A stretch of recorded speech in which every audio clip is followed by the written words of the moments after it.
Oo, nagsiselos ako. Kanina ka pa nagpapaturo sa mga tropa ko. Eh, teka lang kasi, prank lang naman yun eh. Bakit ba sobra yung selos mo?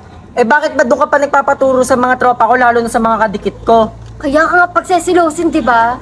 Obvious ba? Mga prank-prank pa kayo nalalaman, ginagawa niyo pa mismo sa akin to. Eh bakit ba sobrang kang nagsiselos? Eh mag-best friend lang naman tayo. Oo, mag-best friend lang tayo, pero gusto kita. Gusto kita laging kasama, gusto kita laging tinuturuan. Gusto ko ako lahat gumagawa sa'yo. Hindi yung mga nagpapaturo ka pa sa iba dyan, nandito naman ako. Gusto mo ako? Nasanay ka lang. Oo, nasanay na nga ako. Nasanay na ako sa part na ako laging nagtuturo sa'yo. Ako laging umaalalay sa'yo. Pero bakit ganyan sa iba ka pa nagpapaturo? Sa iba ka pa nagpapagawa? Eh tinitignan ko lang naman kung may paki ka talaga sa akin. Oo, may pakialam ako sa'yo. Ano ngayon? Eh bakit ngayon mo lang sinabi? Kasi natatakot ako kasi baka best friend lang tingin mo sa akin. Pero ako, hindi na best friend tingin ko sa'yo habang tumatagal. Pero parang bastusan naman na yata yan, Shulane. Eh sorry na nga, hindi ko nga alam na ganun yung mafe-feel mo. Eh kung alam ko lang na ganun yung mafe-feel mo, hindi ko na yan gagawin eh.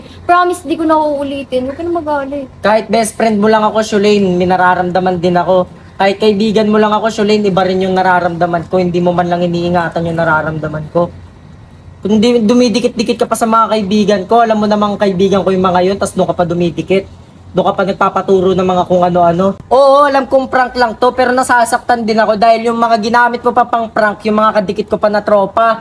Kung sino pa yung mga kadikit ko yan, pa yung mga pinagagamit mo sa prank mo na yan. Hindi mo alam yung nararamdaman ko, Shulane. Hindi buo yung araw ko dito sa Manix House pag hindi kita inaasar, hindi kita kinukulit, at lalo nang hindi kita nakakasama.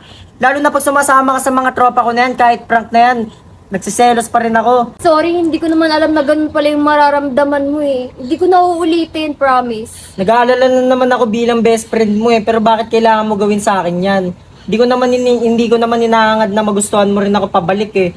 Pero wag mo naman gawin sa akin sa harap-harapan ko na dikit-dikitan mo yung mga tropa kong kadikit ko. Parang bastusan naman na yata yan, Shulane. Eh sorry na nga, eh pinaprank lang naman kita. Hindi ko naman alam na ganun pala yung mararamdaman mo. Pero iba na yung prank na ginagawa nyo eh. Promise, di na ito mauulit eh. Pinilit lang naman kasi ako nila Mami Chona sa prank na to, kaya pumayag ako eh.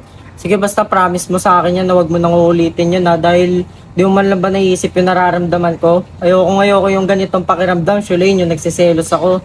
Nag-aalala ako at lalo nag-overthink ako sa ginagawa mo. Sorry na, bati na tayo. Huwag na mag-ulit. Best friend na tayo ulit. Best friend na tayo. Uy, ngiti ka na sila. Uy, bati na tayo. Sige na nga, basta wag mo nang uulitin yun, Shulane ha. Promise.